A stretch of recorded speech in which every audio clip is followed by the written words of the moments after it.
හොඳයි හැමදෙනාම සාදු නාදයක් දෙමු. තවසරයක් සාදු කියමු. තවසරයක් සාදු කියමු. පන්සිල් සමාදන් වන්නට නමස්කාරය.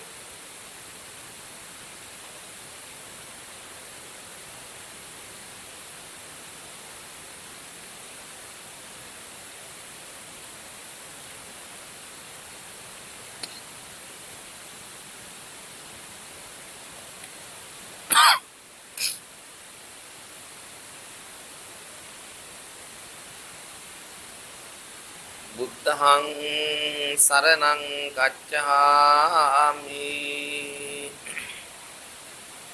ධම්මං සරණං ගච්ඡාමි සංඝං සරණං ගච්ඡාමි ဒုတိယံ පි බුද්ධං සරණං ගච්ඡාමි ဒုတိယံ පි ධම්මං සරණං ගච්ඡාමි ဒုတိယံ පි සංඝං සරණං ගච්ඡාමි තතියම්පි බුද්ධං සරණං ගච්ඡාමි තතියම්පි ධම්මං සරණං ගච්ඡාමි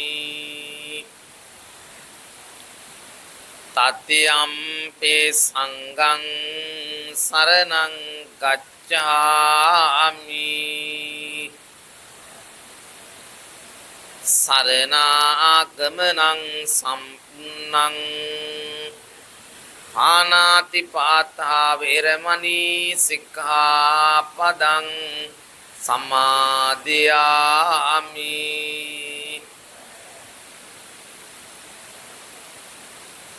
අදින්නාධානා වේරමණී සික්ඛාපදං සමාදියාමි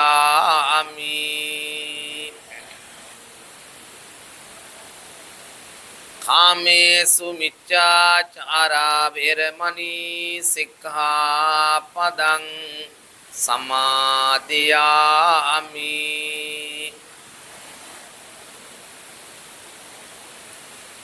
මුසාවාදා වේරමණී සික්ඛාපදං සමාදියාමි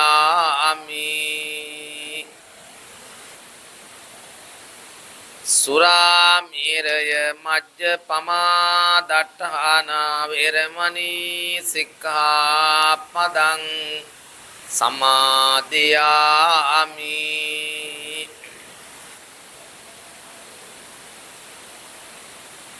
සිසරණේන සද්දින් පංචශීලං ධම්මං සාදුකං සුරක්ඛිතං තත්වා අප්පමාදේන සම්පාදේ තබ්බං නමෝ තස්ස භගවතෝ අරහතෝ සම්මා සම්බුද්දස්ස නමෝ තස්ස භගවතෝ අරහතෝ සම්මා සම්බුද්දස්ස නමෝ තස්ස භගවතු අරහතෝ සම්මා සම්බුද්දස්ස ආරෝග්‍ය මිච්ඡේ පරමංච ලාභං සීලංච බුද්ධංච මතං සුතංච ධම්මානුවත්ති ච අලීනතාච අතස්වද්වාරා පමුඛා ජලේ තේති මේ ස්ථානයේ නොසිටියත් රාජංගන වංගිවුර යායහත සාලිය රාජ විහාරස්ථානයේ ගෞරවනීය විහාරාධිපති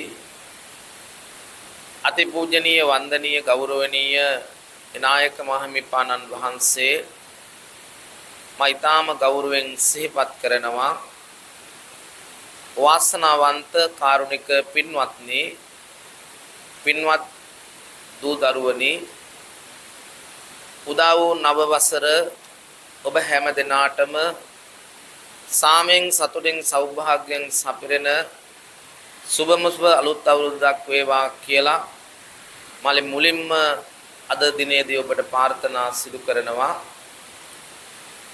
2026 වර්ෂයේ ජනවාරි 1 වෙනිදා අද දවස නව වසරේදී සියලු දෙනාට තම තමන්ගේ ජීවිතය ਸਰව ප්‍රකාරයෙන් සාර්ථක කර ගන්නට හොඳ දැක්මක් අරමුණක් බලාපොරොත්තුවක් වැඩපිළිවෙලක් ඇතුලේ තම ජීවිතය සාර්ථක කර ගන්නට අවශ්‍ය කරන ධර්මානුශාසනාවක් ශ්‍රවණය කරන්නට ඉඩකඩ ලැබුණු වාසනාවන්ත පුණ්‍යවන්ත භාග්‍යවන්ත වෙලාවයි මේ වෙලාව මහා සංඝරත්නයේ හැටියට ලෝතුරා බුදු පියාණන් වහන්සේ විසින් දේශිත නිර්මල සේ සද්ධර්මයෙන් පුංචි දහම් බෙදක් මේ නව වසරේදී දේශනා කරන්නට මහා සංඝරත්නයේ හැටියට අපට ලැබුණේ ලොකු භාග්‍යයක්. අද මේ උතුම් භාග්‍ය අපි හැමදෙනාටම උදා වුණේ ඊටාම වැදගත් අරමුණක් පෙරදරි කරගෙන ධර්ම දේශනාවක් මේ නිවසේදී පවත්වන්නටයි.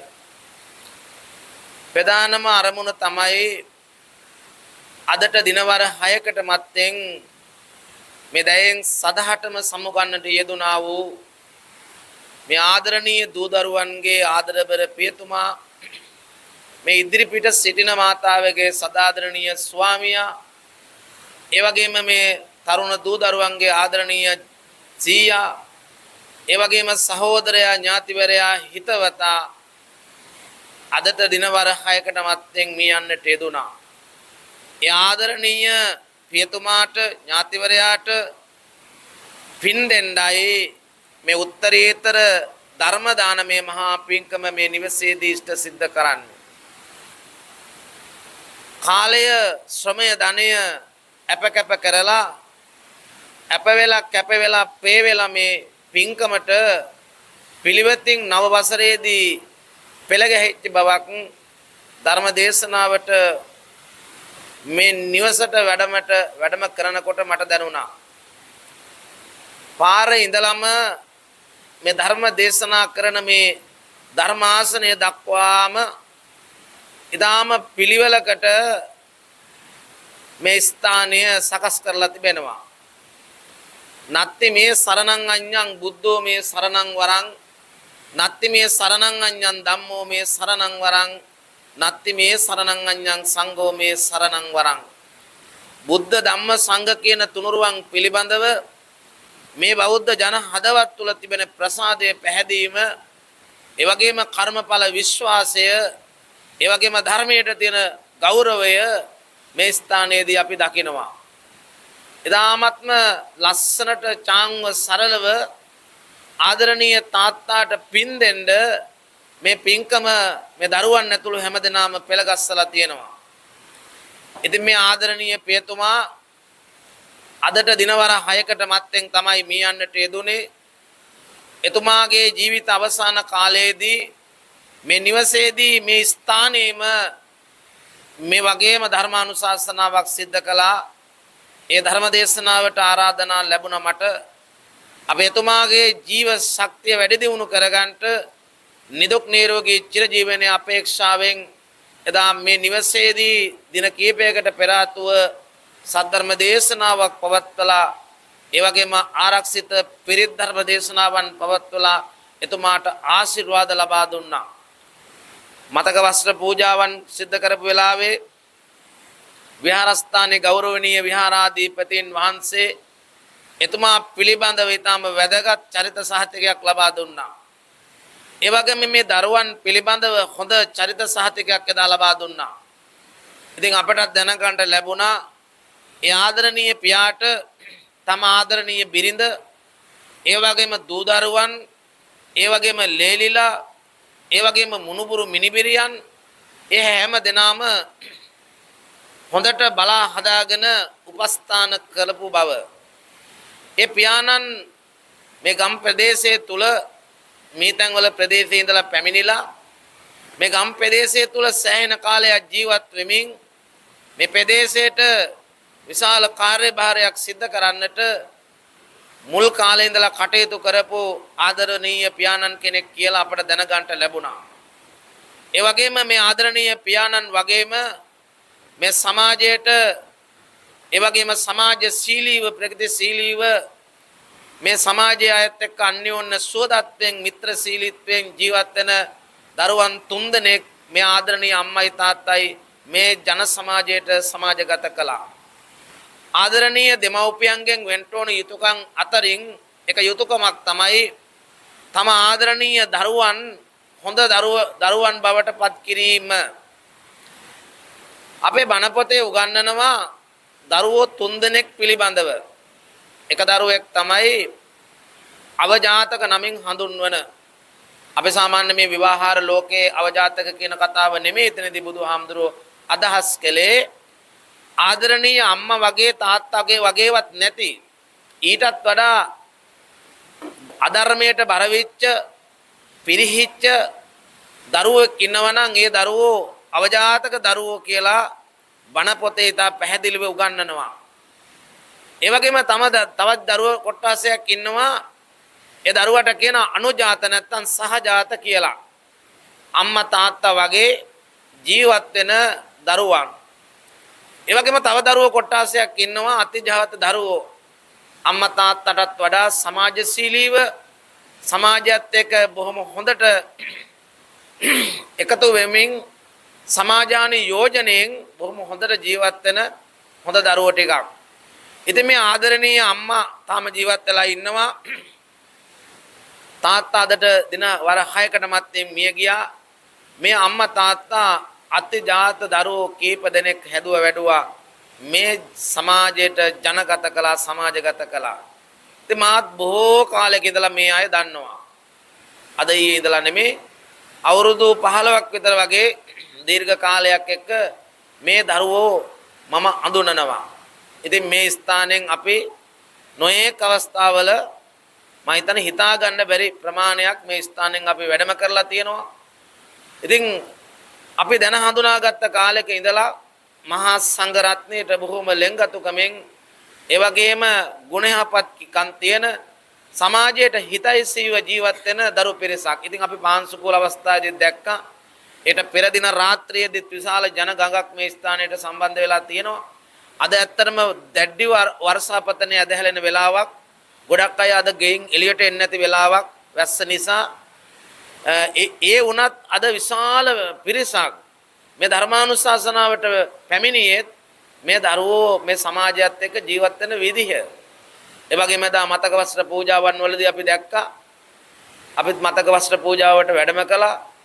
අපි බලාගෙන ඉන්නකොට අපිට පෙවුණා මේ ප්‍රදේශයේ විසිරිච්ච පැතිරිච්ච විශාල සම්භාවනීය ජන ගඟක් මේ මලගමට මේ තාත්තාට අවසන් ගෞරවය දක්වන්නට මේ දින කීපය පුරාවටම විශාල පිරිසක් පැමිණියා. දැන් අදත් මෙවන් වූ විශාල පිරිසක් පැමිණියේ එදා ගෞරවනීය මහා සංඝරත්නයේ විශාල ප්‍රමාණයක් වැඩම කළේ මේ තාත්තා වගේම මේ දූ දරුවෝ මේ සමාජයත් එක්ක ජීවත් වෙච්ච විදිහ. ඒක ඇත්තටම ලොකු ආදර්ශයක්. ඒක හොඳයි. අපේ නන්දන මහත්මයා ඒ වගේම මේ සුදු අයියා ඒ දියණිය ඉතින් ඒ අය බොහොම හොඳයි. සමාජයට ලෙන්ගතුයි සමාජයත් එක්ක ඉන්නවා. මට එදා මේ මෙතනට ආවට පස්සේ කෙනෙක් මතක් කළා මේ අයියලා මලගයක් වුණා නම් මේ ප්‍රදේශයේ යම්කිසි කටයුත්තක් සිද්ධ කළා නම් ඒ හැම වෙලාවකම ඒ හැම දෙයකටම සහභාගී වෙන පිරිසක් කියලා. ඉතින් මමත් ඒ පිළිබඳව යම්කිසි සාක්ෂියක් දරනවා. ඉතින් අපිත් යන්නේන හැම අවස්ථාවකම අපේ විශාල ප්‍රදේශයක නිතර දෙවේලේ මේගොල්ලෝ දකින්න ඉඩ කඩ ලැබෙනවා. ඉතින් මම මේ තාත්තට කෘතගුණ සැලකිල්ලක් හැටියටත් මෙතන ඉන්න අයට මතක් කිරීමක් හැටියට සිද්ධ කළේ අපි අවජාතක දරුවෙක් වෙනවට වඩා අපි සහජාත අනුජාත ජරුවෙක් වෙනවට වඩා ලෝතර බුදු පියාණන් වහන්සේගේ දහම අනුගමනය කරන බෞද්ධයෝ හැටියට මේ නාම මාත්‍රික බෞද්ධකම අයින් කරලා වචනේ පරිසමාප්ත අර්ථයෙන් හොඳ බෞද්ධයෙක් හැටියට පිරිපුන් මිනිහෙක් හැටියට ගුණධර්ම වලින් පරිපූර්ණත්වයට පත් වෙමින් හොඳ මිනිස්සෙක් හැටියට මනුස්ස ගුණධර්ම වලින් පිරිච්ච මිනිහෙක් හැටියට මේ සමාජය තුල ජීවත් වෙනවා නම් ඒක ගොඩාක් වටිනවා. මිනිහෙක් හැටියට ඉපදීම ගොඩක් අමාරු වැඩක්. මිනිහෙක් හැටියට ජීවත් වෙනවා කියන එකත් ඊට වඩා අමාරු වැඩක්. මෙම මනුස්සෝ හැටියට ඉපදිච්ච අය තමයි මේ මිනිස්කම හැරදාලා ත්‍රිසංගත සත්ව ලෝකවල ඉපදෙන්නේ. අපාගත වෙන්නේ නරක තිරිසන් പ്രേත අසුර කියන අභව ස්ථානවල ඉපදෙන්නේ මිනිස්සෙක් හැටියට ඉපදිච්ච අයමයි. පාරේ තොටේ අපිට යනකොට පේනවා බල්ලෝ වෙන්න පුළුවන් විවිධාකාර සත්ත්ව කොට්ටාස පුදුම දුකකටපත් වෙච්ච අවස්ථා. ඉතින් සංසාරගත ජීවිතයේදී ධර්මයට පයින් ගහලා ඒ වගේම ධර්ම විරෝධීව ඒ වගේම විනය විරෝධීව සදාචාර විරෝධීව නීති විරෝධීව සමාජයට සමාජගත වෙලා අවසානයේදී මුළු සසර ගමනම දුකදායක තත්ත්වයක් අන්ධකාර තත්ත්වයක් ඒ දුකටපත් වීමක් අපි සමාජය තුල දකිනවා. ඒ නිසා එහෙම නැතුව හොඳ ගමනක් යන්න මේ අවස්ථාවේදී අදිෂ්ඨාන කරගන්න කියලා ඔබ හැමදෙනාටම මම මතක් කරනවා. ඉතින් මේ 2026 අවුරුද්ද අපේ ජීවිතවල හොඳ ගමනක් යන්න අදිෂ්ඨාන කරගන්න හොඳ දවසක්. මම මේ ටිකේම මේක මතක් කළා. අපේ ජීවිත ගමනේ අඩුපහඩු ඇති, හොඳ දේවල් ඇති, හොඳම හොඳ අයත් කවුරුවත් නැහනේ. නේද? සුදු කියලා චරිතයක් නැහැ, කළු කියලා චරිතයක් නැහැ, හොඳම හොඳත් නැහැ, නරකම නරකක් නැහැ. දෙකේ මිශ්‍රණයක් තියෙන්නේ. සමහර අය හොඳ වැඩි නරක තියනවා ඒත් ඒ නිසා අපි හොඳයි කියනවා. සමහර අයගේ නරක වැඩි ඒ අය ගාවත් හොඳ තියනවා. අපි කියනවා එයාට නරකයි කියලා. ඉතින් අපි හොඳ වැඩි කරගෙන නරක අඩු කරගෙන එක අඩුපහඩුවක් හරි ජීවිත කාලේ අවබෝධ කරගෙන හොඳ ගමනක් යන්න අදිෂ්ඨානයක් ගන්න හොඳම හොඳ දවසක් තමයි මේ ජනවාරි 1 වෙනිදා උදා වූ නව වසර. මේ නව වසරේදී හොඳ ආකල්ප ටිකක්, හොඳ වැඩපිළිවෙලක්, හොඳ දැක්මක්, හොඳ චින්තනයක්, හොඳ විමර්ශනයක් ඇති කරගෙන හොඳ ගමනක් යන්න ඔබට මම ආරාධනා කරනවා, යෝජනා කරනවා මේ ධර්මානුශාසනාව පවත්වන වෙලාවේදී. ඉතින් පින්නතුනි ආදරබර තාත්තා මිය ගියා. මතක වස්ත්‍ර පූජාවන් වලදීත් ඒ වගේම ඔබ නොයෙක් අවස්ථාවන් වලත් මේ මරණ ධර්මතාවය ගැන නිතරම අහලා තියෙනවා. මේ මරණය ගැන නිතරම මෙනෙහි කරන්න ඕන එකක්. මරණය කියන එක නිතර මෙනෙහි කළොත් ඒ ධර්ම කාරණේ ඇති අපේ ජීවිතය හදාගන්න. ඒ තරම් වටින කාරණයක් තමයි ධර්ම මානසික මේ මරණය පිළිබඳව නිතරම මෙනෙහි කරන්න ඕන. මොකද මේ මරණය කියන එක අපි කාටවත් වෙනවා. දැන් එනකොට මේ සෝලේ මහාවිද්‍යාලය යා පැත්තේ රුවන්කැල මල්ලි කෙනෙක් මැරුණා. මට දැන් තමයි පණිවිඩය ආවේ. යායේ පහේ වුණත් තාත්තා නැතු වුණා. මතක වස්ත්‍ර පූජාවන් කළේ මම. 7 දවසේ ධර්ම දේශනා කළේ මම. දානීය කටයුතු සිදු කරේ මම. ඊගාවට තාත්තගේ 3 මාසෙ පින්කමේදී මම දඹදිව වැඩම කරලා හිටියේ. ඒත් මගේ පන්සලෙන් කරඬුව වඩම්මලා මතක වස්ත්‍ර පූජාව කළා. අර පන්සල් දෙකෙන් මේගොල්ලොන්ට ආරාධනාවක් ලැබුණත් අර මං එක්ක හිතවත්කමත් එක්ක ලෙන්ගතුකමින් හිටියා. ඉතින් තාත්තා නැතුව ගියා. දරුවෝ 3 දෙනයි. අම්මා තාත්තත් වෙනස් වෙලා අවසානයේදී දරුවෝ ගෑනු දරුවෝ 3 දෙනයි. 3 දෙනාම බලාගත්තේ තාත්තත් නැතුව ගියා. මෙයා තමයි ඔක්කොම කළේ. පොලිසියේ හිටියේ. කකුලේ ආබාධයකුත් තිබුණා. දැන් ඕම් මරණයටපත් වෙලා. දැන් බානක විච්චි දේ. හැමෝම මැරෙනවා. නමුත් පින්නතු ජීවිතේ හැටි වොම තමයි. අපිත් මැරෙනවා. ඒ නිසා මේකට වයසක් නැහැ. හරිද? මේ මරණයට වයසක් නැහැ. ඒකයි මට කියන්න ඕනේ. අපි මේක හිතන්න ඕනේ.